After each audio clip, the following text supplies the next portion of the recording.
Hello, it is Sunday, 26th of January. I got out of hospital yesterday after 19 days, almost 3 weeks in hospital, which is the longest I've been in hospital so far, I think.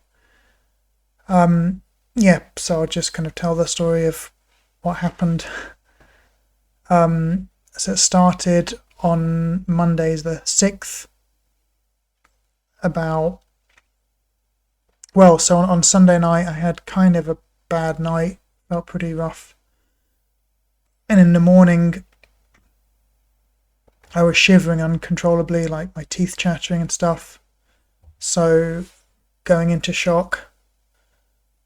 So I went to hospital and I had the symptoms of cholangitis, which is the infection around the bile duct, usually caused by blocked bile duct, which I kind of expected in my case.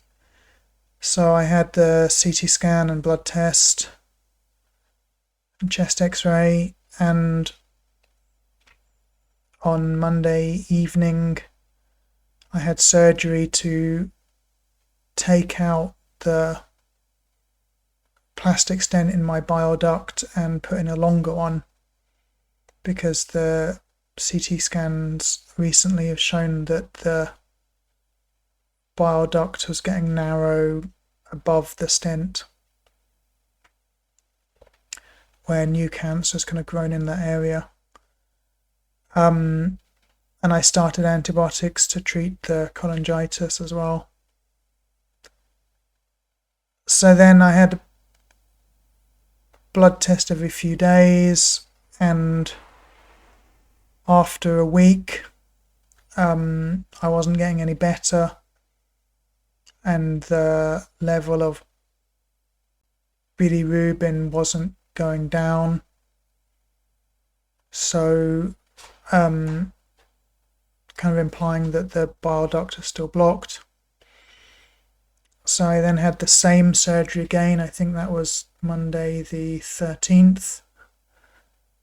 And this was to put in a second stent in a different part of the bile duct structure. And this is in a place where it should be able to drain about half my liver. So I had that second stent put in. So now I have 2 stents in my liver in the bile duct system. And after some days, the bilirubin started to go down. So bilirubin is the thing in bile that gives it that kind of orange-yellow colour. But my liver function didn't get any better. And I wasn't physically getting any better. I haven't got any better. I've got jaundice, which you can see a bit in my eyes. Again, that's the bilirubin. It's itching all over my body where the kind of the bilirubin, the bile is like dumped out onto the skin. So because I wasn't getting better, there's no treatment or anything I can do. You just have to wait and hope the liver function improves.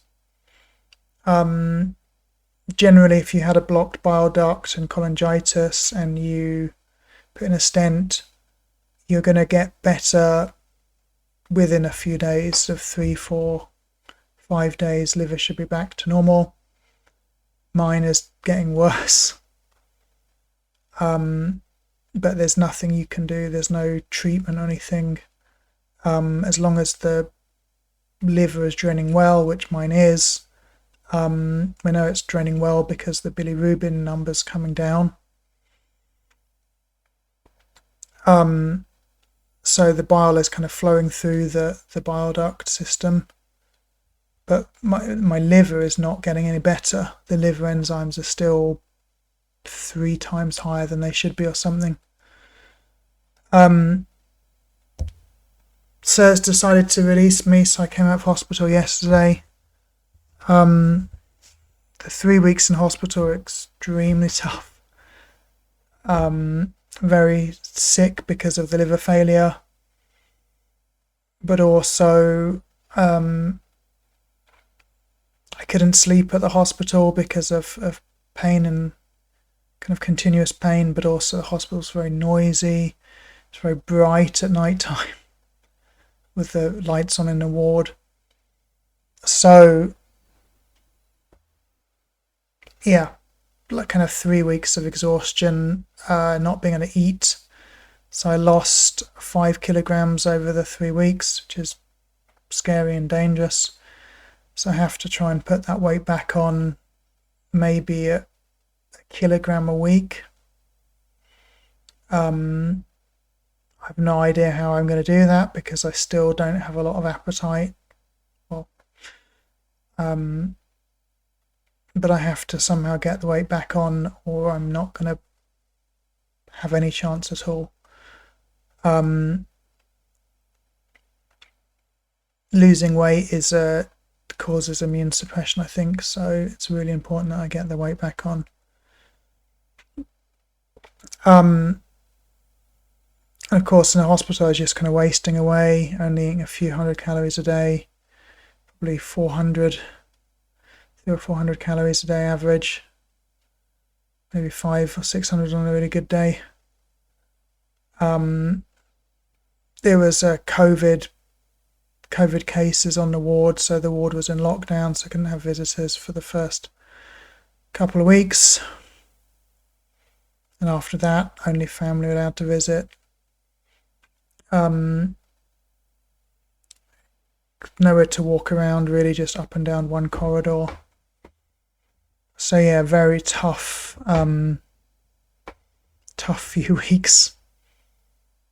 I had my phone, I had a laptop with some videos on, so I watched some good documentaries. A good one about Buckminster Fuller.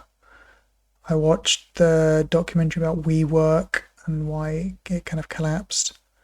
I watched a documentary about Biosphere 2, which was that experiment in, was it mid 1990s or something, early 1990s, to see if a bunch of scientists could survive in a completely sealed greenhouse for 2 years.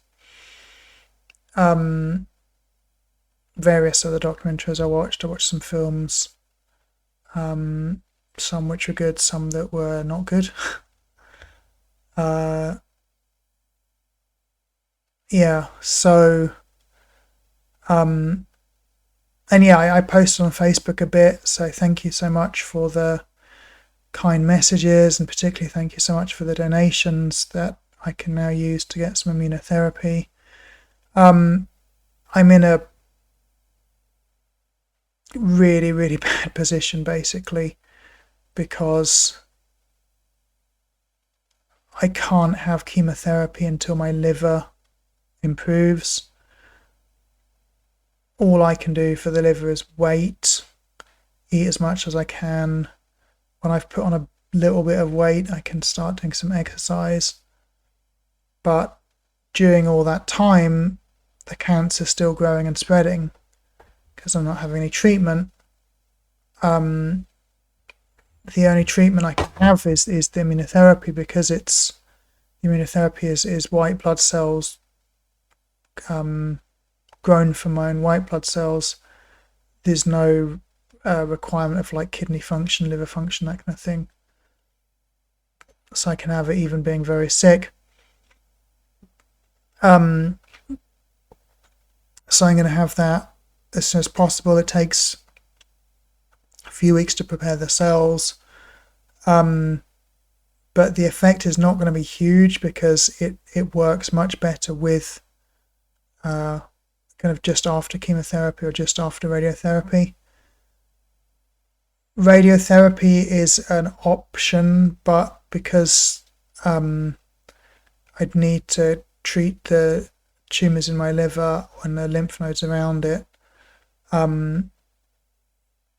the radiation will affect my liver function as well, a little, not a lot, because it's a very mild form of radiotherapy called tomotherapy, but still And it's like when I start, it's going to be a 5-week program of radiotherapy, an hour and a half each way to the hospital every day, 5 days a week for 4 or 5 weeks, probably 5 or 6 weeks more realistically.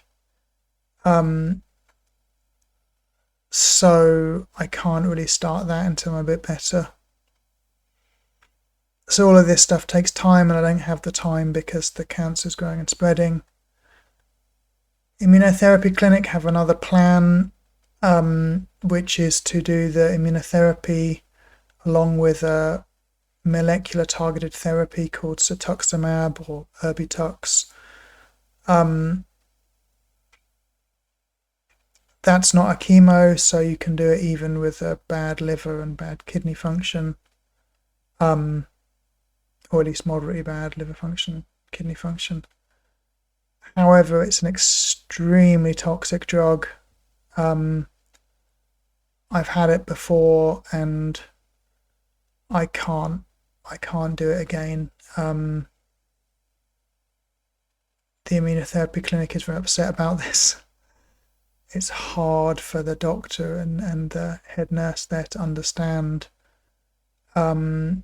If you've watched my early videos where I've got those terrible skin rashes on my face, on the top of my head, on the scalp, it was all down my chest as well. It looked like kind of acid burns, this kind of orange crust. It's the absolute worst pain you can imagine, like your skin is being cut off with a knife or kind of burnt off with acid. I can't physically make myself do it. There's no... The doctors and nurses believe the rash can be controlled. That is absolutely not true in severe cases. I know this because A, I've had the treatment a lot in the past, but B, just talking to patients over the past 8 years,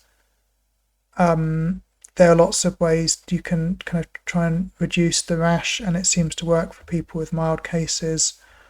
I haven't found a single example of someone with a severe rash like me who can kind of control it.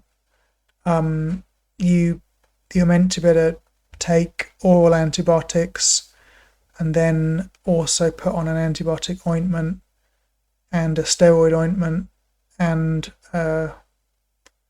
like a clinical moisturizer thing that increases blood flow to the surface of the skin called Hirudoid. It didn't work for me, and every patient I've talked to in the Facebook groups or whatever with a severe case of the rash, they had to stop. They couldn't control it, so it's out of the question. I can't do it. I know that doesn't sound reasonable when it's potentially life or death situation, but I cannot make myself do it. I was screaming with the pain. I was given morphine, which caused hallucinations and stuff. I was given a strong, Rohypnol basically to help sleep at night and to kind of, because the pain was so bad, and that didn't work out well for me. Kind of woke up in the middle of the night, drunk from the Rohypnol, fell over, smashed my head open on a lamp. So anyway, I'm in a really, really bad way. But I appreciate so much the kind messages and the donations. At least I can have some immunotherapy, which may, the immunotherapy may slow down the cancer enough for me to get a bit better and then do the chemo, and if I'm lucky, then the radiotherapy. If I'm really lucky, then after that I could be, if I'm still surviving kind of March, April, go for the clinical trial that I'd got into previously, which is a type of immunotherapy as well. But anyway, thank you so much for all your kindness and support and messages. It means a lot to me. and the donations make such a difference. So please share my donation link if you can, or donate if you can as well. Thanks a lot.